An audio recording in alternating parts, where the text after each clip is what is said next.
Hello, everybody. Welcome to 50 Strong. Give it just a second for folks to come on in. All right. Hi, David, Jason. Awesome. Okay. Thank you all for joining us today for this version of 50 Strong SkillBridgeConnect. I would like to thank our sponsors for making the SkillBridgeConnect series possible. Those are Cushman & Wakefield, Amazon, United Health Group, ADP, and Lowe's. We have 4 of those 5 SkillBridge program leaders here with us today, and I'm super excited to just spend about an hour, maybe an hour and a half, we'll see how it goes, with you all to talk a little bit about the SkillBridge program. Before I get started, I want to just make sure that we're all clear. The DoD and service departments do not endorse any company, sponsor products or their services. Today's session is an industry-led share session. None of us work for the DoD. We all work for industry partners that are participating with DoD SkillBridge, but I do want to make sure that we're clear on that. Before we get started, 50 Strong is a collaborative industry-driven workforce effort. We run 2 series of events. Those are the 50 Strong Employer Connect, which has a heavy focus on student veterans and military affiliated students, but everybody's welcome. We also run 50 Strong SkillBridge Connect that includes, down at the bottom, service member Q&A, employer Q&A, and then every month we have large direct networking events with everybody here. Today is employer-driven Q&A for service members. And so you can see here where we are September 22nd. We have lots of replays available, so if you've missed an event, please feel free to check it out. All right, so last week, we had our September SkillBridge Connect meetup. So these are large networking events. All the videos are on. Each SkillBridge provider hosts their own breakout room. You can see some of the providers that were represented. And basically what happens is attendees come and they can navigate through the rooms based on the various providers that specifically aligned to their interest or location for SkillBridge opportunities. In that meeting, we kind of jumped right into meeting with SkillBridge providers. And so after that meeting, I asked some of our closest partners right after that meeting, hey, give me your feedback. We had a lot of junior enlisted folks that were there, a lot of people that were new to 50 Strong for the first time, and a lot of people newly navigating SkillBridge. What I got back were emails of, oh my gosh, it was awesome. And I wish we could share this based on the questions we got. And I wish we could talk about this. And basically today, 1 week later, I have these SkillBridge program leaders here back with us because the emails that I were getting, I was like, oh my goodness, how do we share this out so that people can leverage it as they're navigating?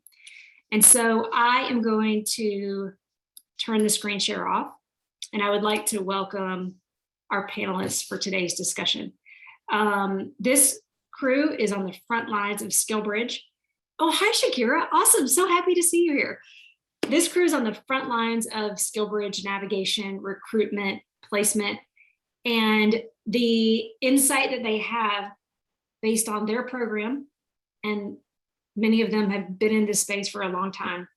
I really just wanted to have an opportunity for them based on what we saw last week to come together and have that discussion so that hopefully it will benefit folks. So at this time, let's welcome our panelists. Harris, do you mind to say a quick hello? Yep. Hi, Harris Morris. I run the Veterans Initiative for ADP. We are a cloud-based human capital management company. Don't worry if you don't know what it is. I didn't know either when I got out of the military. Hopefully we'll be able to teach you a little bit more. And I was a 22-year Army vet, retired in 2012.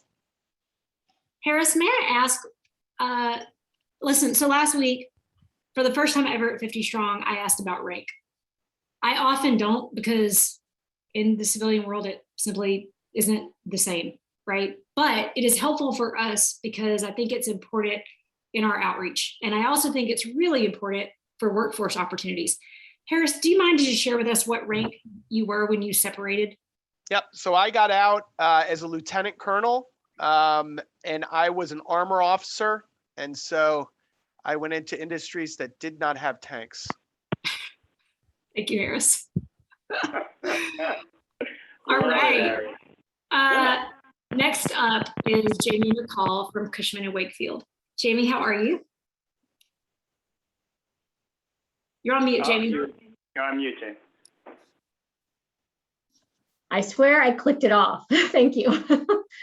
Hello, everyone. My name is Jamie McCall, and I'm here representing Cushman & Wakefield as the Senior Military Recruiting Program Partner and leading our SkillBridge efforts. If you're not familiar with Cushman & Wakefield, I was in your same shoes just a few months ago. I'm fairly new to the team, but Cushman & Wakefield is one of the largest global commercial real estate companies. And we facilitate the sales, purchasing, and leasing of buildings, skyscrapers, retail centers, anything commercial property that's not a government infrastructure like a house or a highway. We manage condos and apartments, even the Patriot Stadium in New England. And we have the largest footprint here in the United States, but we have over 400 offices in 60 countries and over 50,000 employees. So a lot of the roles that we have obviously will be around property management, but also skilled trades, maintenance and engineering, and various administrative roles. I did spend 6 years in the Army National Guard, got out as an E5, and after completing my bachelor's, I was crazy enough to return to get my master's in higher education, spent a couple of years in career services, so career development is a great passion of mine, and look forward to chatting with you more. Thanks so much for being here. Awesome. Thank you, Jamie. Next up from Amazon, we have a awesome duo. Shakira, I'm so glad to see you. Nicole, how are you? Do you guys mind to say hello? Yeah, of course. Hi, everyone. Nicole Morrison here. I am the program manager at Amazon for the military affairs team, and I manage all of these SkillBridge programs. I myself am an active duty Navy spouse, go Navy, here in Virginia, and I'm just excited to talk and learn. Again, this space is definitely where we all still learn from each other, which is amazing. But I will kick it off to Shakira to introduce herself. Hey everyone, my name is Shakira Grulan. I am a program manager at Amazon as well. I support our military fellowship programs in operations and work very closely with Nicole, who you just met a moment ago. I myself did not serve in the military, but I do have military, I think every branch of the military is represented in my family through my father, grandfather, and uncles. So super excited to help support this community and continue to do some of the wonderful work that we do. Awesome. Thank you so much. Last but not least, Eddie Dunn. How are you, Eddie? Good, Candy. Eddie Dunn. I'm representing United Health Group. We are a Fortune 5 company in healthcare. We're humongous organization that nobody really knows us, but 330,000 employees globally across the whole world. Just an incredible place and time. Healthcare is huge right now. I had the military fellowship program for the enterprise. So retired Army myself. I was a parachute rigger, jump master, went into human resources. You'll have to ask me how I did that. Big transition, held the position of first sergeant. Very, very proud opportunity for me to be an E8 and hold that position, most difficult position the last part of my career. Lots of war stories behind that, but just great to be here. Awesome. Thank you so much. Here's the thing. We have large meetings every week, and our goal is always to help folks get connected as easily as possible to the right SkillBridge opportunity for them. 50 Strong is possible thanks in large part to the employers that these folks represent. So for me, what that means is I'm often asking for feedback. What are you seeing? What are you hearing? What can we do better? And oftentimes when any three of my partners articulates the same opportunity, we really try to kind of run to that need. And today is an example of that, where frankly, I was getting emails of like, hey, listen, this is really what we want to tell people based on the questions we got. And so here we are a week later to have that discussion. I'm going to pull my screen back up quickly. I promise I only have a couple of slides. One of which is a housekeeping slide. So for everybody that's here with us today, please leverage the chat box. We want to know that you're here. we all want to connect.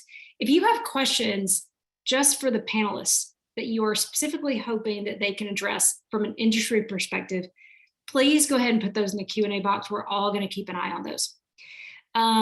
One thing I do just want to mention, if you have questions specific to the military process of SkillBridge, let's maybe save those because we'll have some folks that can answer those, or please go visit your education office, your CSP office, your transition counselors.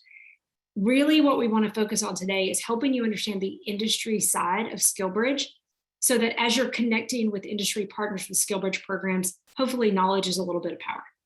So again, please go ahead and drop those Q&As in the Q&A box. Please leverage the DoD SkillBridge website.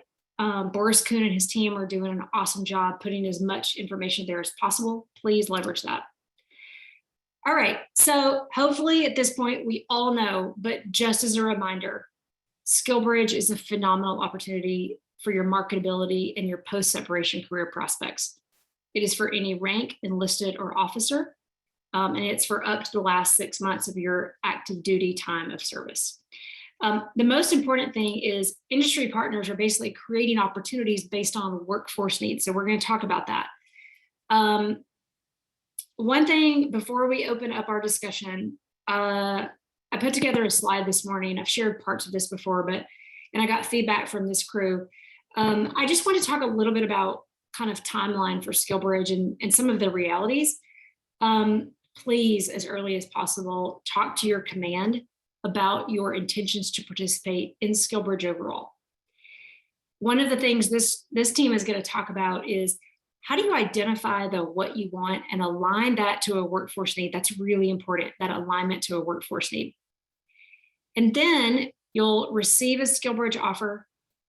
Then you submit all your command paperwork approvals, and then you participate in SkillBridge. So as you're thinking about kind of timelines and working backwards, there's a process, right? And so this takes a decent amount of planning.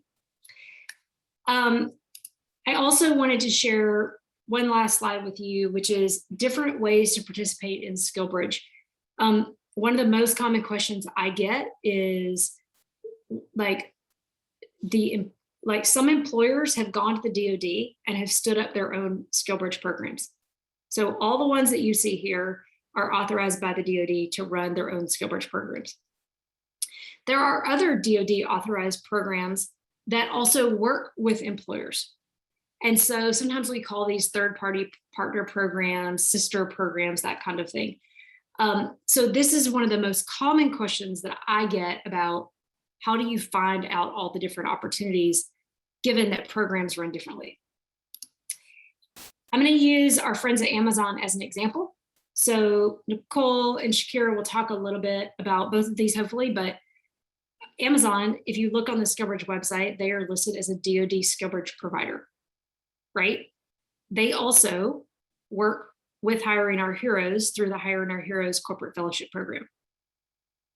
They also are showing up at 50 Strong events, right? So my point is, I think really what you'll hear is different employers are running their programs, sharing out their opportunities in different ways, but it's important to just understand some of the basics so that then you can ask the right questions.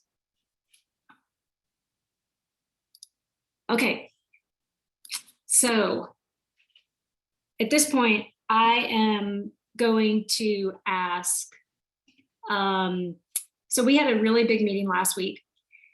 Jamie, if I could put you on the spot, can you share a little bit of kind of your takeaway and exchange that we had after the meeting last week, based on some of the folks that came into your breakout room, and maybe some things before the next meeting that you want folks to think about now?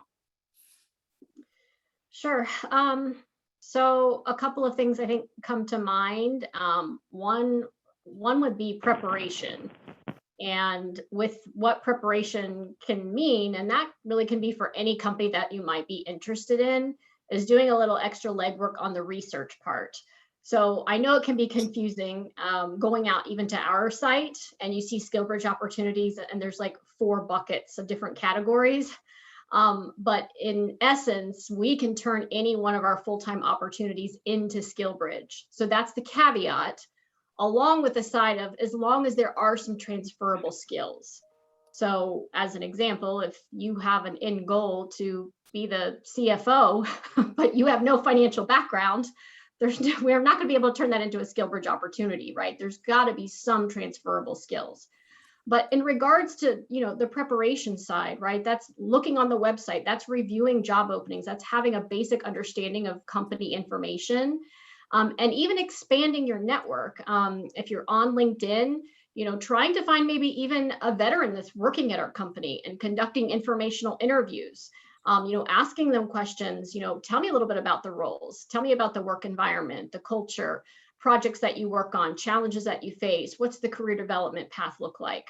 And also just kind of keeping an open mind that, a lot of it can come also down to location and timing, right? So as an example, I pulled up in the 9 weeks that I've been making calls, I've had approximately 82 service member calls, and I'm bringing on 4. So keep an open mind in regards to, don't put all your eggs in one basket, right?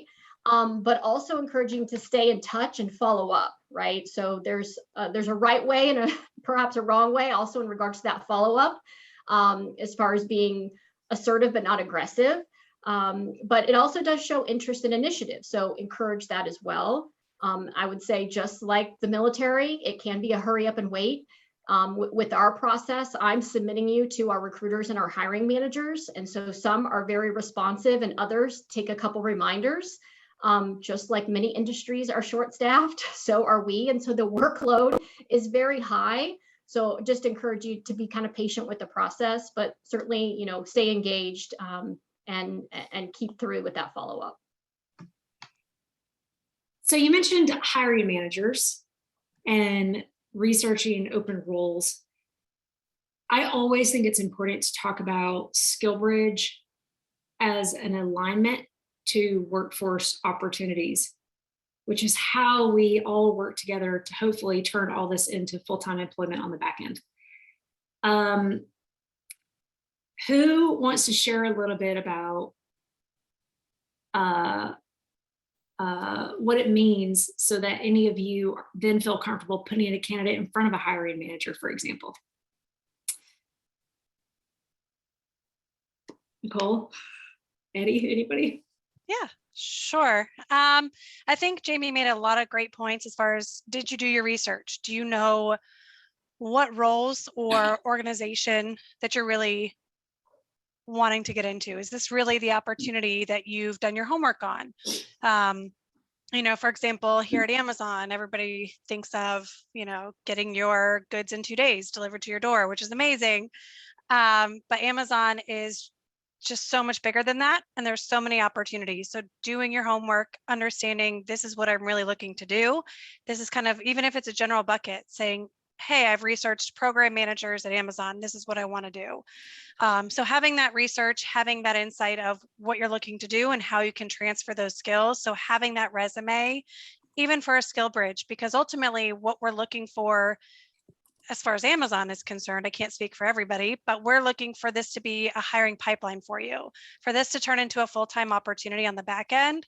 So your resume on the front end is just as important if it was for a full-time role right off the bat. So really tailoring your resume, having those expectations set up and that research done.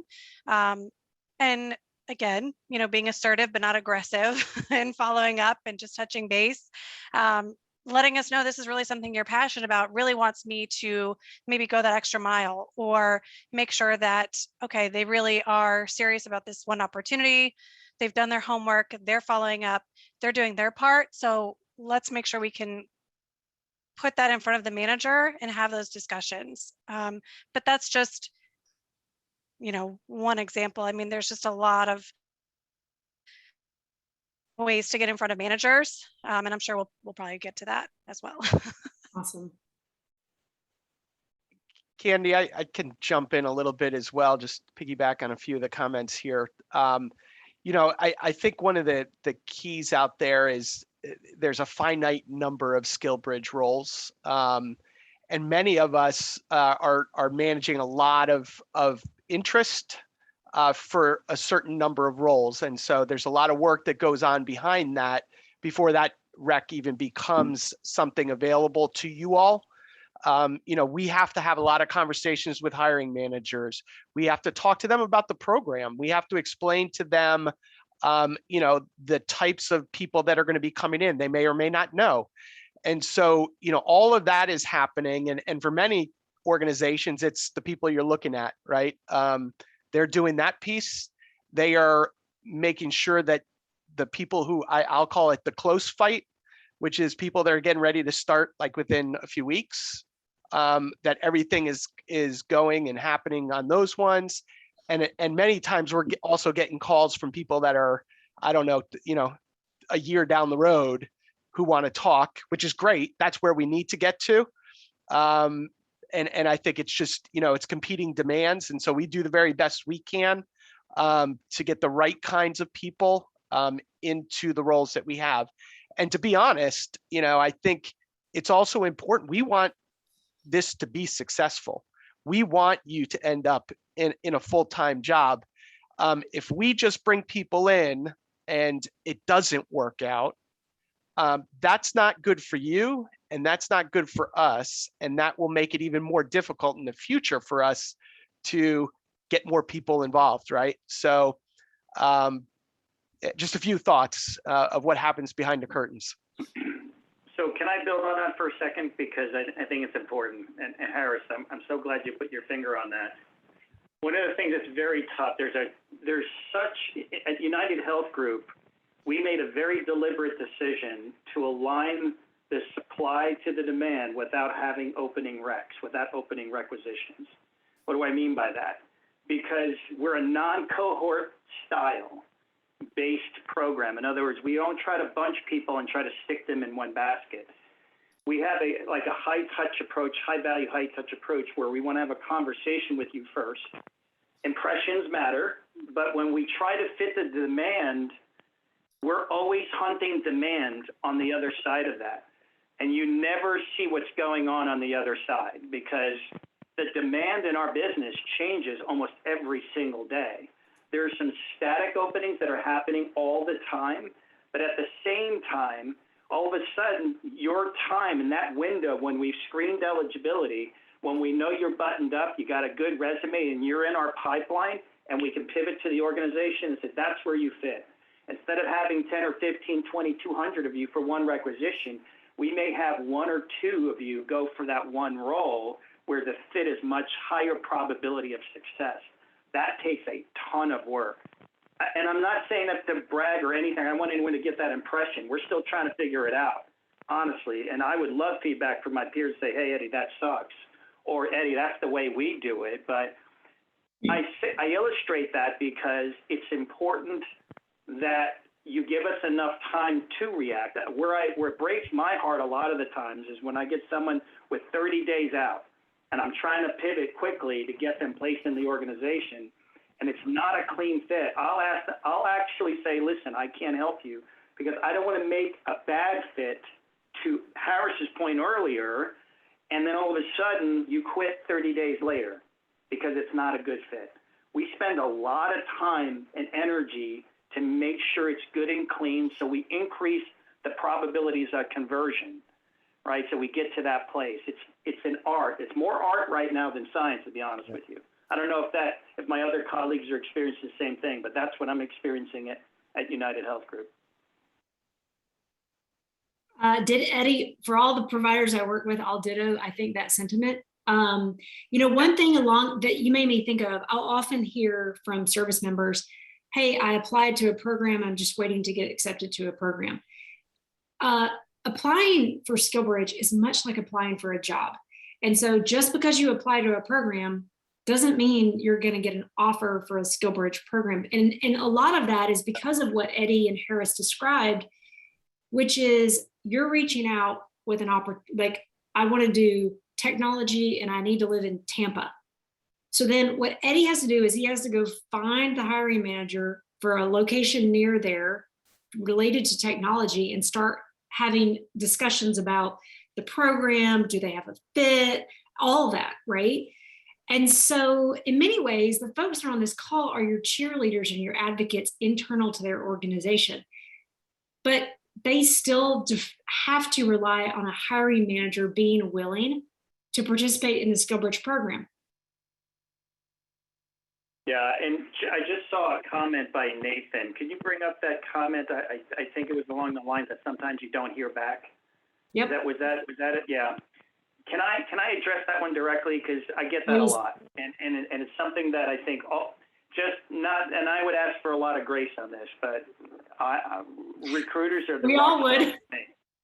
Yeah, right. And so to me, it's really important. The transactional activity, the volume. I think it was maybe Jamie or Nicole or somebody mentioned that the volume of work that a recruiter goes through every single day is so off the charts, extraordinary. Think about the hundreds of applications for one opening and the pressure from the business to hire.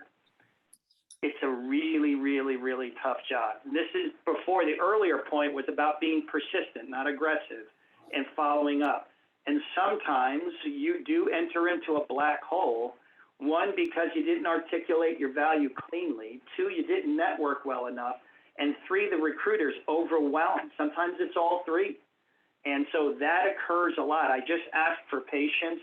Not an easy job. Recruiters have a very, very tough job. And so I say that respectfully so you can understand what goes on the other side. I don't know if that's helpful at all, but I know I said for all recruiters everywhere, they said yes. But yeah.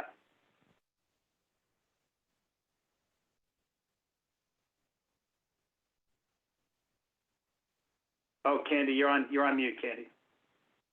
You know, the jets from Luke were flying by a second ago, so I was trying to be respectful. All right, I'm just taking a look over in the Q&A, so if you all could check that as well.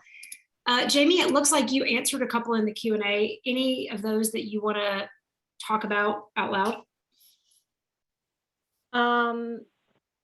Yes, so I think I just answered this one, but and I don't know how everyone else runs it, but this is the part that can be confusing as to, for us, you know, we have like 3 or 4 buckets of SkillBridge if you actually go out there, right? And the reason behind that, so if the question kind of came up as far as, so they have to apply for SkillBridge, and then on our end, we have like a survey, but the reason behind that is that we're a team of 2 for SkillBridge, Matt Disher and I. And really, I'm leading it now. And we have about, I don't know, close to 3,000 openings. I don't have the capacity to open and maintain 3,000 full-time openings, right, as a person of one. So that's why we have the buckets. And then, you know, as you know, service members are completing the survey, and for us, you know, we're looking at about that 90-day window because we can't project openings past that. So we are trying to get you into an active full-time position. And so with that being said, what I am asking when I'm reaching out to you to schedule that initial call is to please review our current openings, right? Because I'm going to try to assess some of your transferable skills and what might be a match, but you know, looking to also you take ownership of your own career, right? I mean, at the end of the day, right, looking at the job descriptions, doing informational interviews, doing that preparation, that's only going to help you. So my Jerry Maguire line, help me help you, right?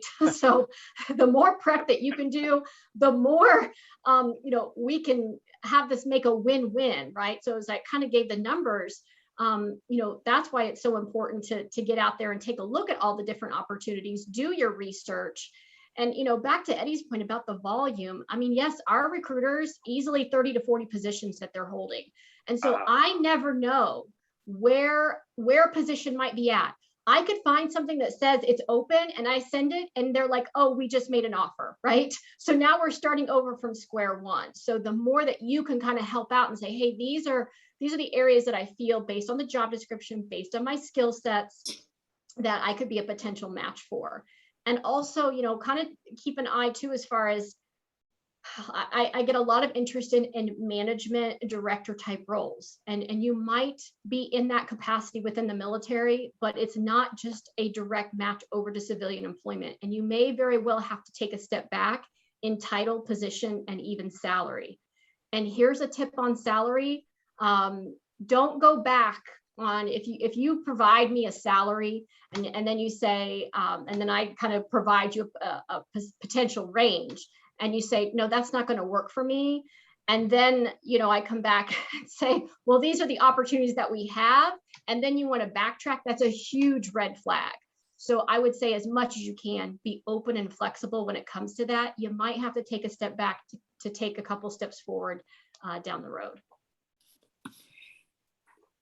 I want to make a comment about resourcing that I see at employers.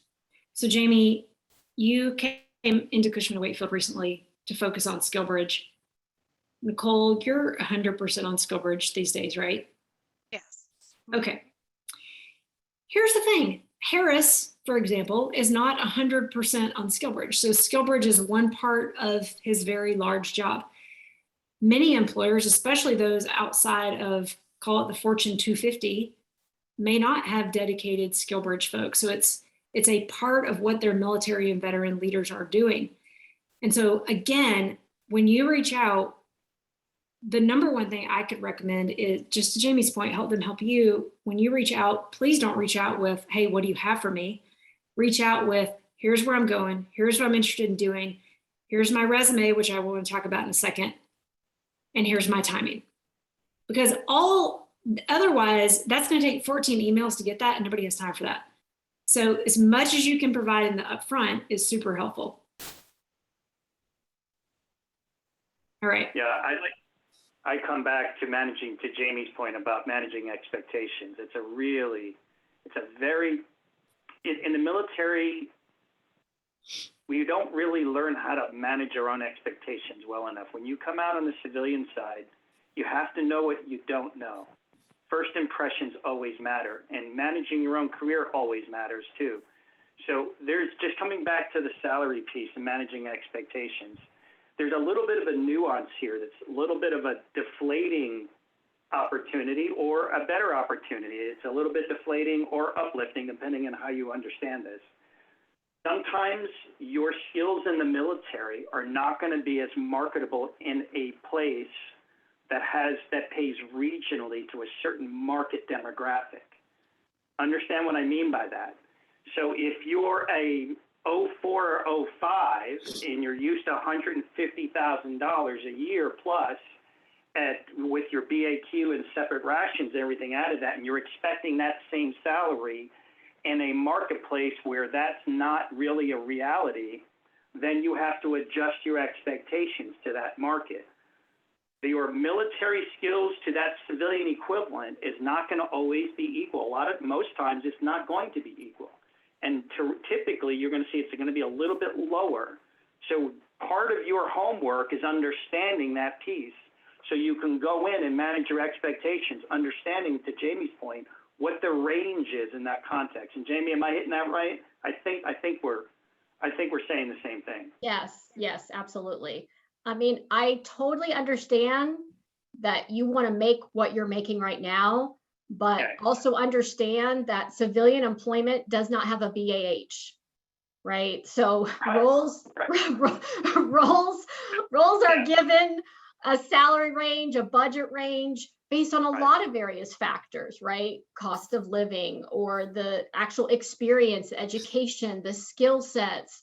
Market analysis is done, for all these different roles. So that's why we say be flexible. And I get it. I mean, I've taken several pay cuts throughout my career, right? And again, 2 steps back, 2 steps forward or whatnot, right? So, to make that initial transition, just know that, yes, there's definitely career paths and you can advance later on, but to try to make that transition, just try to be open and flexible to that if you're interested in that opportunity.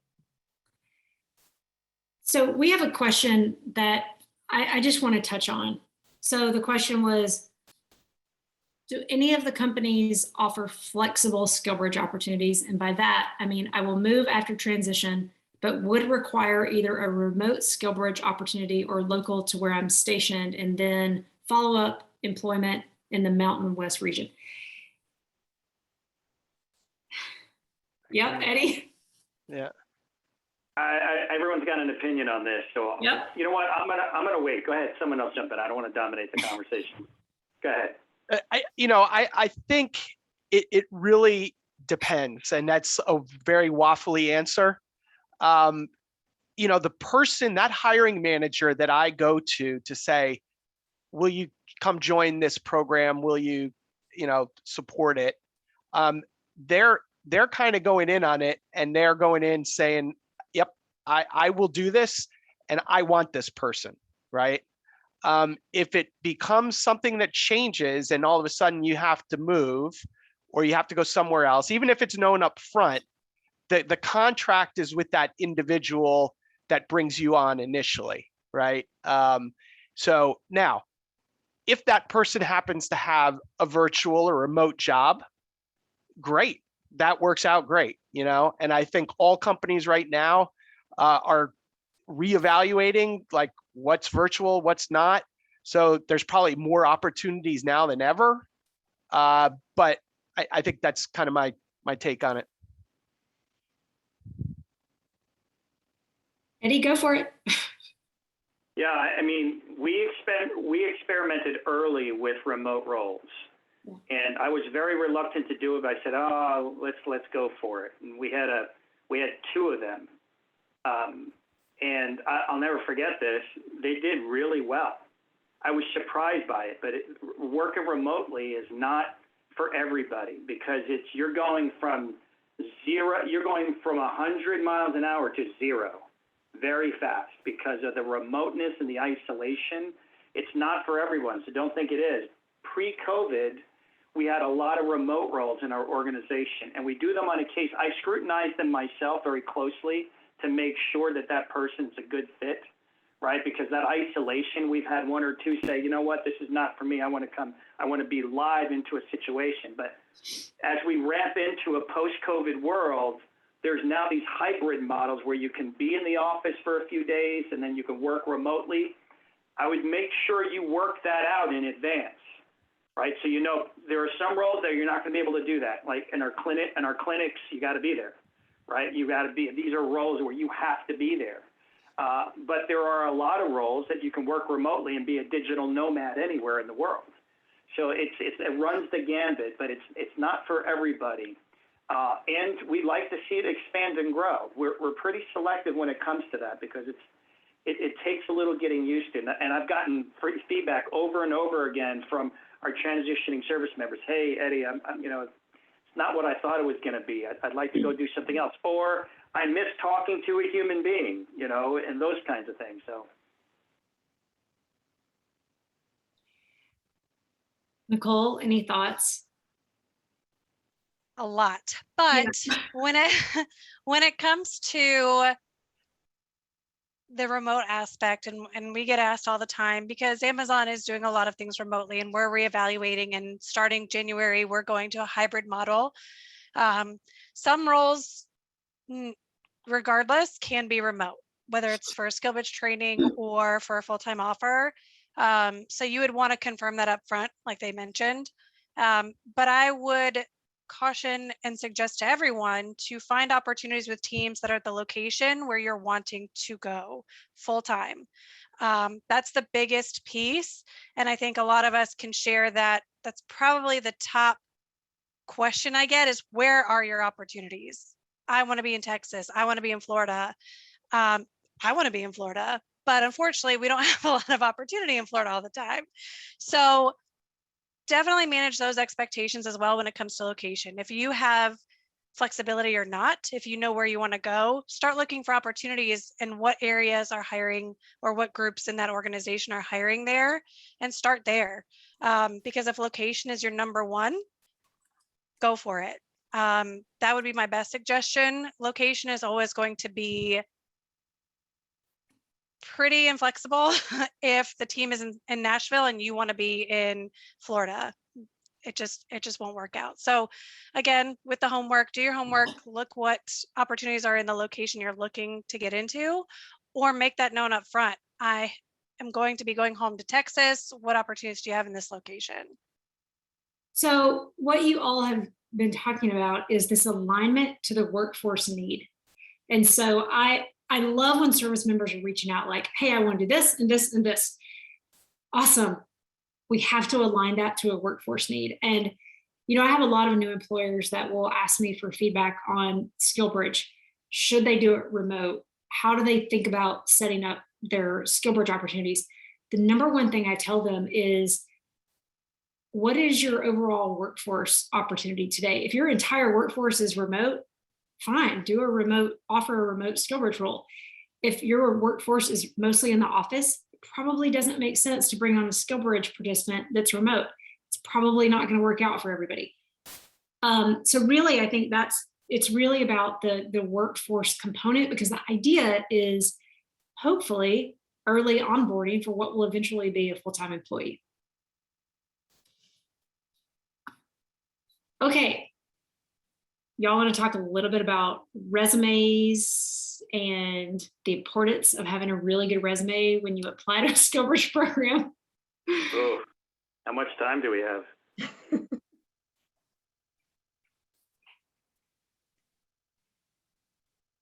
Let's just start with the need for a good resume. Yeah, you know, I always try to counterbalance this. There's such a hypervigilance around resumes. I mean, it's agreed. crazy. And basically, transitioning service members, for the most part, whether they're conscious of this or not, treat the resume as a bolo badge, right? And sometimes you'll see the 9-page resumes, 10-page resumes of everything they did in the military, insist that you need to understand their entire military service in all 9 pages. Right? And that's real, and I'm exaggerating a little bit, just firing for effect here if there's any artillery folks out there. But it's the preciseness of how a resume is read that determines quality, because coming back to the recruiter, they usually have about 20, 30 seconds, maybe if on a good day, to scan your resume. Very few recruiters are going to actually read a resume. They're going to scan within 20 seconds. And if the first third of your resume is not really buttoned up, 9 times out of 10, I won't read it. Now, I'll spend an extra minute or two because I'm dealing with someone who's in the military, because I've been in the military. But for the non-military types who are not used to seeing resume, I got one the other day from a special force, a special operator. Phenomenally talented. I knew his resume, 5 pages. And everything was in like 8 or 7 font all the way through. Very difficult to read. So I can tell you all the things not to do, but there's some really good templates out there. There's a lot of great advice out there, and a lot of bad advice out there too. And so we could probably talk about this for hours, but it's important, to get the first impression in, but demonstrating value is one of the most critical aspects. Keyword search, as we could talk about keyword search could be an hour talking about that. We could talk about applicant tracking systems and how they score your resume. We could talk about who's getting your resume, those kinds of things. But I just thought I'd be the troublemaker and start hitting them all. So, Jamie, you gave me some specific feedback last week about resumes that maybe the service member had gotten some help to write versus not. Do you mind to share a little bit about that? Yeah, so I can definitely tell when I receive the resume as to who's put in some time and effort and who really has no clue. And I guess that's one thing, is back to Eddie's point. I certainly don't have the time to help you write it, but I will give you constructive feedback.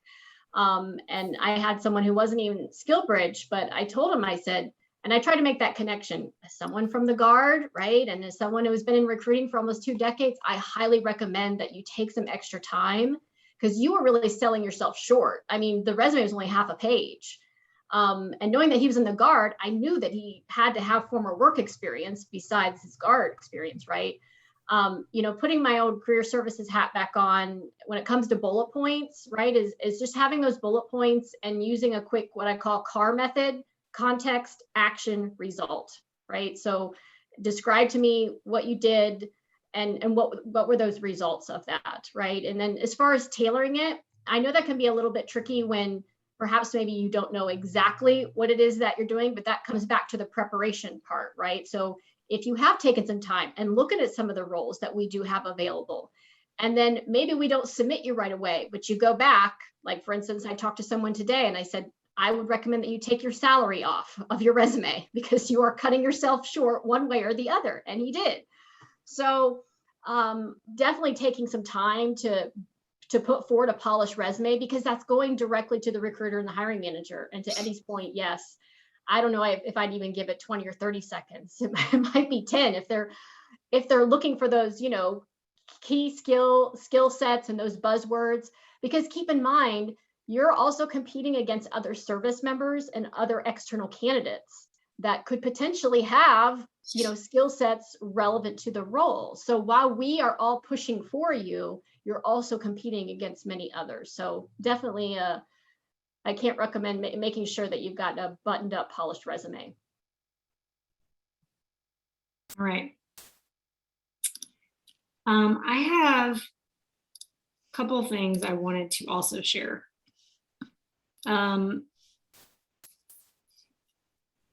Okay.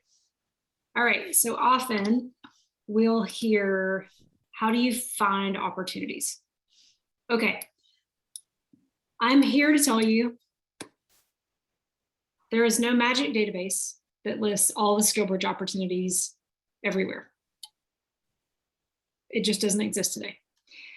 But what I do want to give you is some ideas for how you can find opportunities that are out there. So first, the DoD SkillBridge website is a great way to know the programs that are out there and the locations, some of the locations, especially in-person training locations. Those should all be there. But there are other things that you also need to be doing, because I hope what you've heard described here is employer-driven programs are opening roles based on workforce opportunities, and some of them, it could potentially convert any of their full-time opportunities into SkillBridge opportunities. All right, I think having a LinkedIn job search alert turned on for DoD SkillBridge is a really good idea. So this morning I got an alert that Cushman & Wakefield Services had opened up new SkillBridge opportunities, and it was easy enough for me to get that alert. So again, a LinkedIn job search with keywords DoD SkillBridge. I highly recommend that you follow SkillBridge program leaders on LinkedIn. If you're not on LinkedIn, by the way, let's start there. You should be on LinkedIn, but just following them. Listen, when they're opening up SkillBridge opportunities, they're sharing about them. Okay. There are various social media groups that you could be a part of. There are ones on LinkedIn. There are ones on Facebook. I think there's one on Reddit. 50strong just started a TikTok page if anybody wants to go check that out. My point is there are different ways to find opportunities. 50strong also on our website, we have right now 800 plus open SkillBridge opportunities at the city role location. So please check that out. It is not all opportunities because I only know what other providers share with us. So today that represents about 65 of the 1,100 DoD SkillBridge programs. But I do just want to share just some ways that you can kind of keep this in mind. The other thing I wanted to talk about, and I'll open this up for discussion as well, how do you know what you want to do? And Eddie, I think you probably have some thoughts on this as well, but talking to veterans that work at some of these employers is a really good way to figure out the culture, the type of role, and maybe to figure out if it's something you'd enjoy. So I'll share about, there are many ways that you can do this, right? You could send them a note on LinkedIn and ask for 15 minutes of their time, and then you're going to go back and forth on calendaring. It's a nightmare. Or you could maybe leverage an opportunity where people already have their time set aside. So we have a partnership with Veterati that basically enables one-to-one chats with veterans that work at our closest partners. So you are welcome to check that out. There's time allocated for those. Eddie, do you want to share a little bit as well on this? Yeah, there are two practical things too, and we're just getting underway with Veterati for UHG as well. So more on that company, but that's coming fairly soon. So again, Veterati is everywhere now, and they're doing really well. But for us, there's one practical thing that you can do. I get a very typical conversation, Eddie, I can do anything, and sometimes you'll get that quite a bit. And if I have the time, I'll say, okay, well, tell me what that means. And then I'll ask him, what do you gravitate to? And then if I've got the moment in time, I'll give them, it's a mentoring conversation. I said, listen, go on our website and look and see and try to discover for yourself what resonates with you, right? That's your starting point. And in a practical context, Eddie, I find these roles and I know I can do that role, right? And then I say, well, okay, then tell me how you can do that role. Tell me the transferable skills. Ultimately, that exposes gaps or alignment one way or the other. And in that discovery, I'm helping them understand what discovery is all about. So that's one practical way if you don't know what to do. And listen, it's okay to not to know what you want to do when you grow up. But when you're approaching an employer, that's really tough to manage because time is so short. So if you do your homework ahead of time, again, you see the key word here, homework, research, be prepared. Those kinds of things are bleeding through all of our conversations. So when you approach someone like myself and all my esteemed colleagues here, hey, Harris, I want to be a project manager at ADP. I found this role that really resonated with me. Here are the 4 out of 5 things that transfer really well that I think I can do. I have about 6 months before I get out. I noticed there are 3 roles here. Would you be interested in talking with me? That's a much better conversation as opposed to, well, I'm thinking about project management and I think I might go and get my PMI and maybe I'll do it in 4 months. That's a very different conversation. So again, homework and how you apply yourself and lean in is critical. I think I got to go back to, the Jerry Maguire moment there earlier. Like anything you can do to help the people on the other end. One of the greatest tips somebody gave me one time is show up to, and I know we're talking about SkillBridge, but even if you're applying to a job, come to that conversation with actual job numbers that you've looked at. You'd be amazed how much that helps move things forward because you've already done some homework. You've looked in there. You're now connecting yourself with something that you want, and you're not asking the recruiter to do that for you. That goes a long way in your success, and it's a simple action to take. And I guess the other thing I'll throw in there while I'm thinking of it is, all of this begins with self-assessment. If you're going to go into these conversations to kind of what you said, Eddie, saying, what do you got for me? What do you think I'm a good fit for? I want you to come in and tell me, this is what I can do. This is what I want to do, because you've already thought through that whole process. And so you could even, there at a company like ADP or any of them on the line here, the word project manager, you could do project management in a million things, right? And one of those is probably going to be provide more purpose to you than, if you're really into tech, then you want to be in tech project management, or, I just think you need to go to the next level down to really figure out where you want to be. Sometimes I think about our SkillBridge monthly meetups as kind of like speed dating for SkillBridge. But listen, like you got to do things to get ready for your date, right? You got to comb your hair, you got to get your outfit, brush your teeth. Like there's just all these, my husband is probably laughing at this analogy. Kevin, if you're listening in. But I think there's so much preparation, right? And so listen, we want folks to continue coming to these events, even if it's their first interaction.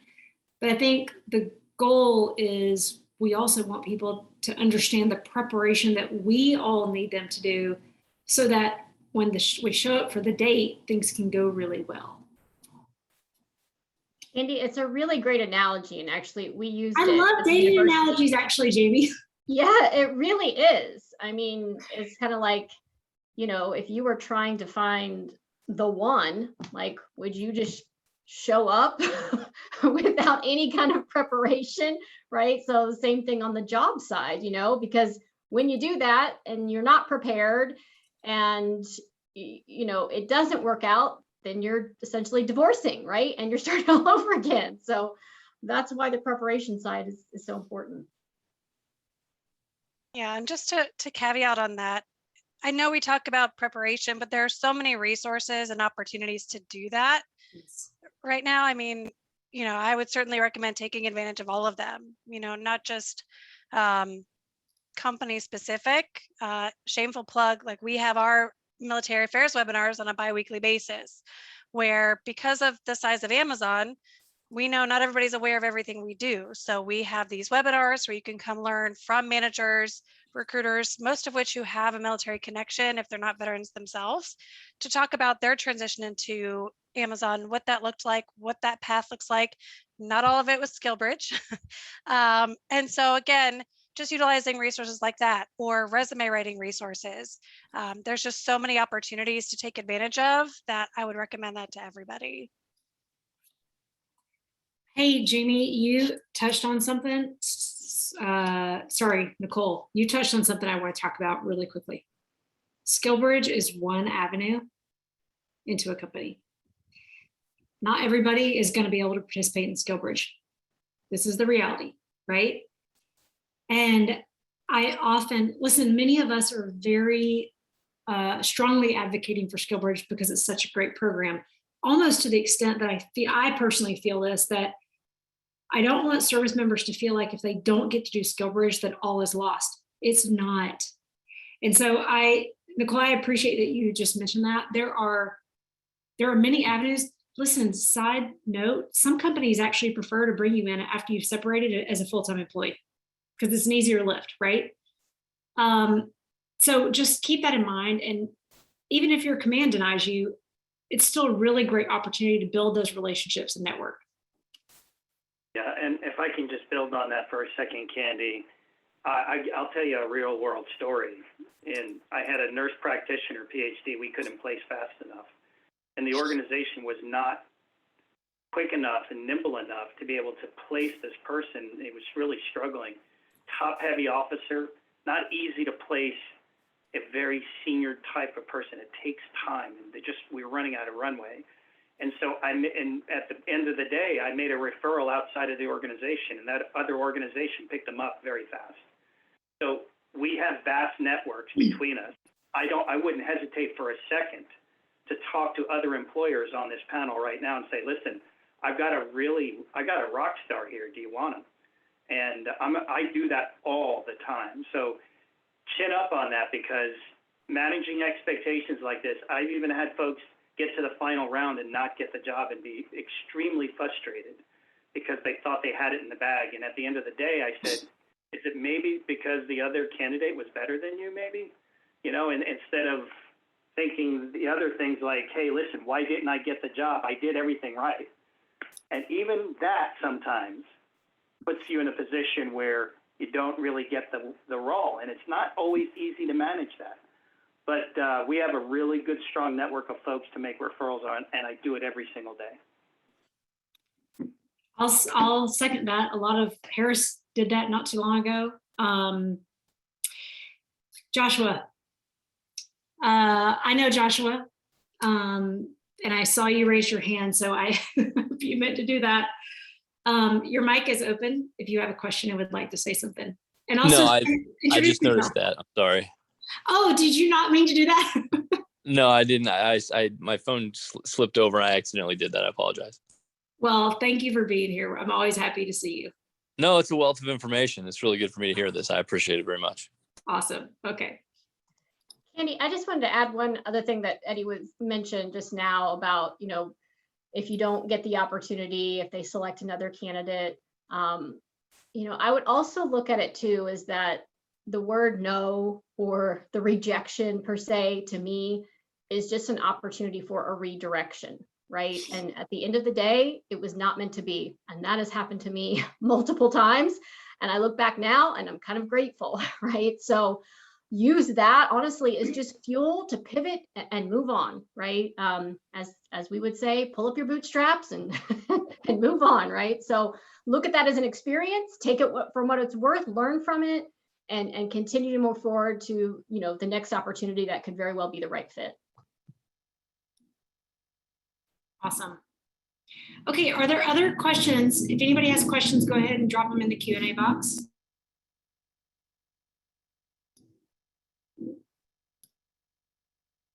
The jets are flying overhead. Sorry, just a second. It's one of the perils of living next to Luke Air Force Base. Okay, again, if there are other questions that y'all want to drop into the Q&A box, go ahead and do that. Panelists, other things that you want to talk about at this point, based on maybe some of your experiences or questions last week, or just general, Eddie? Yeah, this is something that doesn't get talked a lot, and I'd love to hear from my other colleagues as well. At United Health Group, we spend a lot of time investing on workforce reintegration and retention. We spend a lot of time on that. As a matter of fact, I head that one, and that is my baby. I spend a lot of time with our active program folks that are participating with us in our military fellowship program. And we talk about taking off the uniform for the last time. And what does that really mean? And invariably, almost 9 out of 10 transitioning service members woefully underestimate, and I'm using that word intentionally and deliberately, that they don't really understand the magnitude of what this transition is really about. And we spend a lot of time talking about that. And we have over a 93% retention rate because we invest very deliberately and intentionally of having those conversations on a regular basis. It's one thing, everything up to this point, we talked about how to get in. But the real work happens when how to keep them from running out the back door. And that's and there's more work when Orapone Willis decided to bring me on to help run this program and build it from the bottom up. The one thing I said to her is, I won't build this program unless we have our hands all over our ability to build in our internal mobility, our workforce reintegration, and the ability to retain our transitioning service members. Because they're going from 0 to 50 or 50 to 0, depending on how you look at it, from a cultural reentry perspective in a foreign land that is not their own. And there's a lot of churn and burn that goes on inside. Everything that self-talk that goes on, we talk about that intentionally. As a healthcare company, it's easy for us because we're in the behavioral sciences, but specifically, these are the kinds of things that need to be talked about.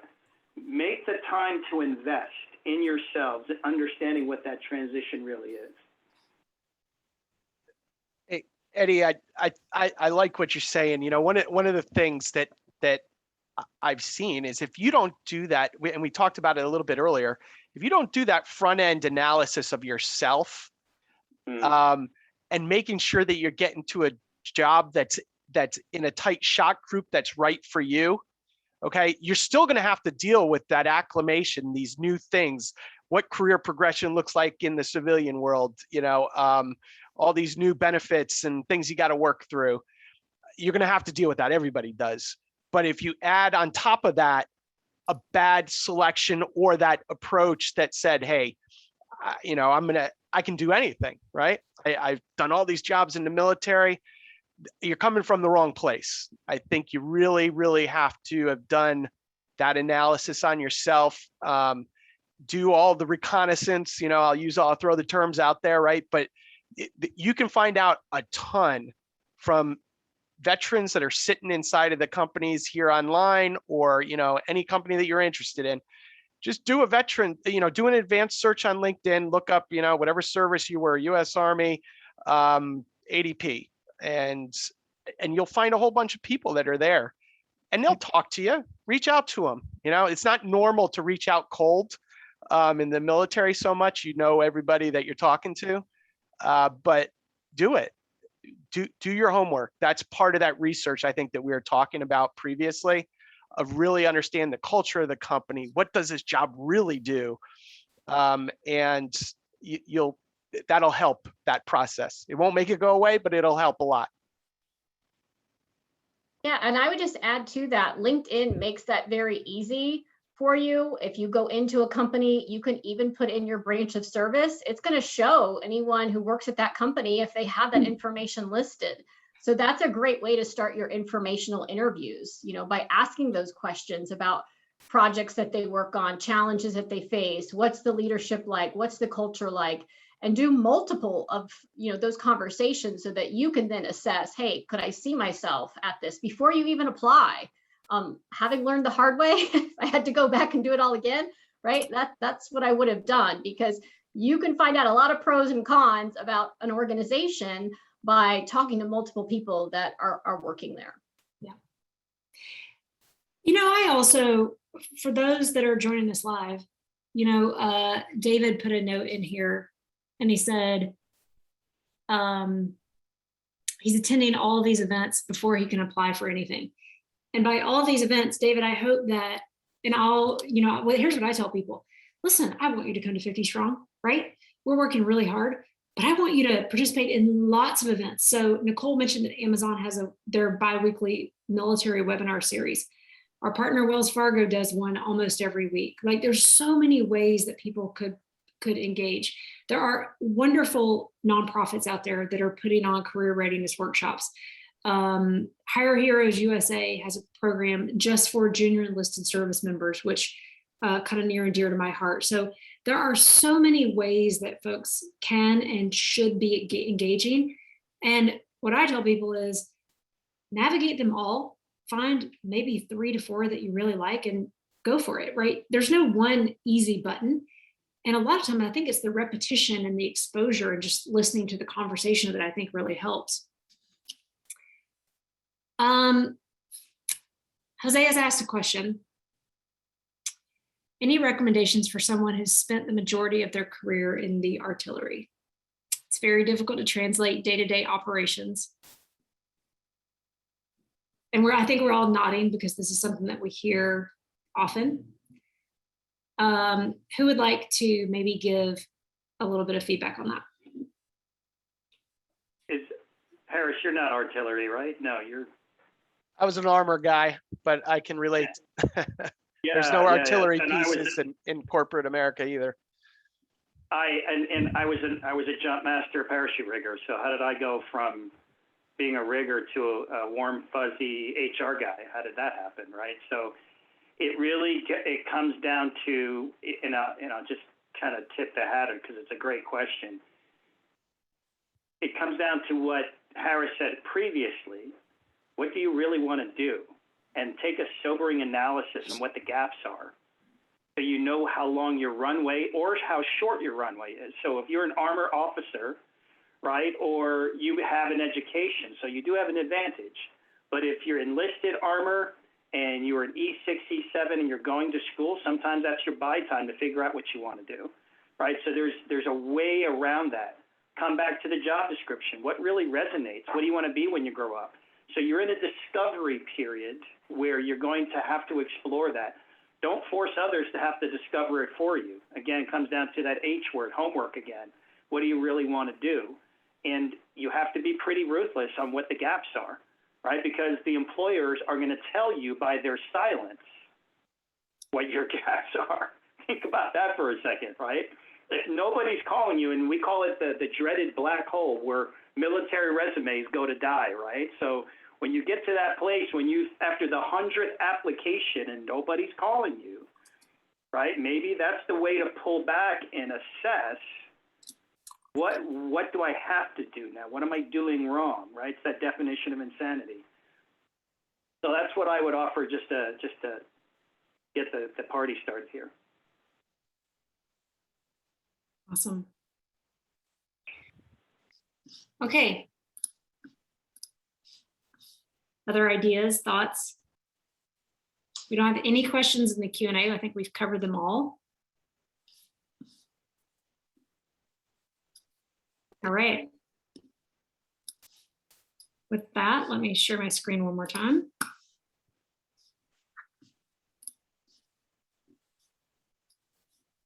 Okay. So again, let's go back.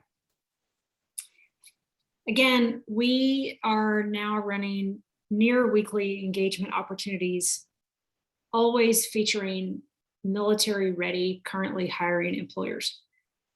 This event was part of the bottom series that you see here, which is the 50 Strong SkillBridgeConnect.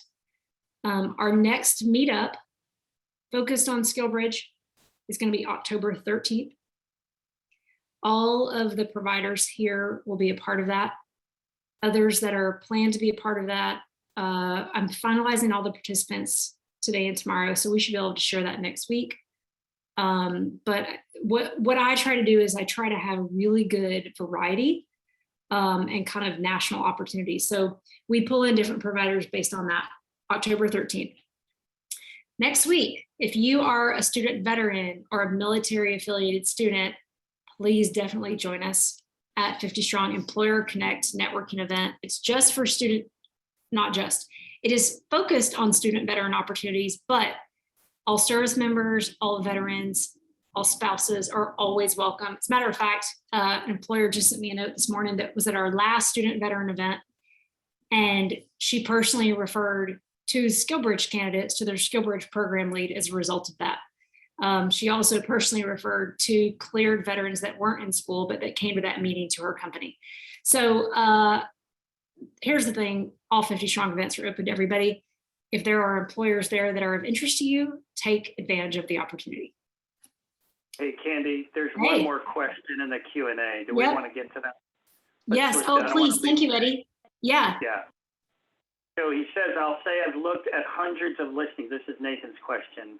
Of job listings. Often I cannot decipher what they're looking for is equal or less than what I'm looking for. Any advice on that? Wow, that's a great question. Anybody want to take it? It's a great question. It's a great question.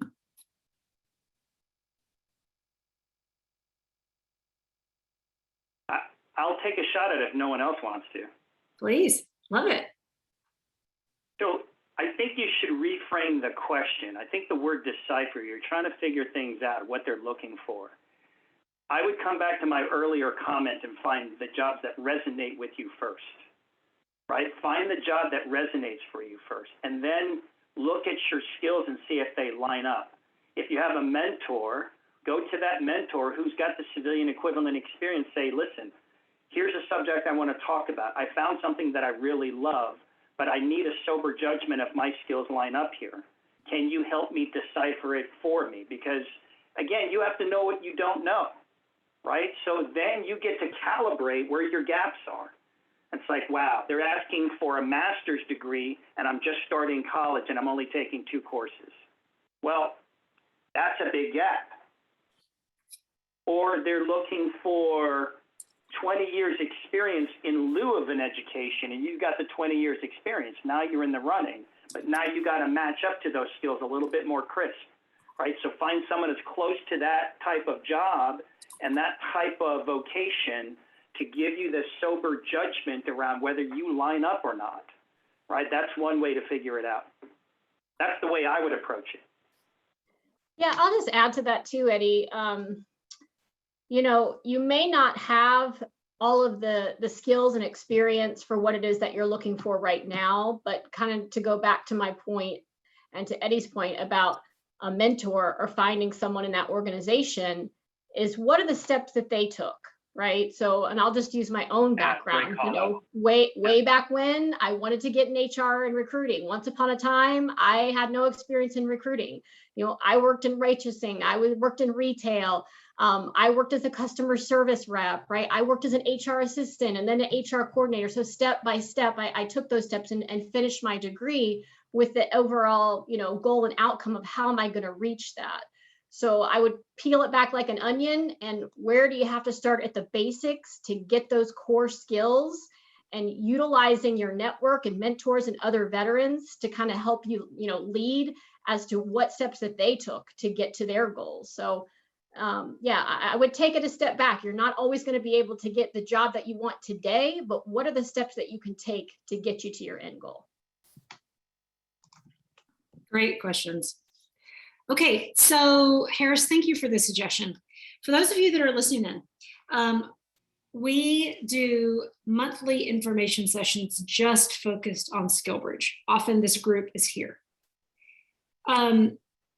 If you have a burning question about SkillBridge or in general that you did not feel was answered here clearly, or that you want us to make sure that we focus on for the next information session, please, you can put it in the chat box. You can put it in the Q&A box as we're wrapping up. You could email it to info@50-strong.us. You could send it to me in LinkedIn, whatever works for you. But if the goal, employers are coming to these information sessions because they want to help before you're applying, right? Early. So if you have burning questions on your heart and mind right now, please go ahead and drop those in. Okay. So just as a friendly reminder, lots of events. Hope you can join us. Please leverage the networking tool of your choice to get industry input and to get help, right? I personally like Veterati, but there are many avenues. Lots of my colleagues like American Corporate Partners for mentorship. There's so many ways that you can engage and ask for feedback. I actually think that veterans that work at military-ready employers are a gold mine of information. That's my personal opinion. So I would encourage you to leverage that. Eddie, thank you for the second on that. Again, next Thursday, I've got it here. Lots of great employers that are going to be joining us. This is a live meetup event, so all videos will be on for that event, and there will be breakout rooms for you to go and meet with them directly. With that, I'll say a very warm thank you to all of you for joining us, and also to Cushman & Wakefield, Amazon, United Health Group, ADP, and Lowe's for making this effort possible, and to our panelists for being here today. Thank you so much. This is recorded. If you want to share it with somebody, please feel free. And again, if you have anything that you want us to make sure that we address for the next information session, please go ahead and let us know. Thank you, Candy. Thanks. All right, Great with that, thank you all so much. Thanks, everyone. We'll see you back All right, soon. take care, everybody. All righty, bye-bye. Bye.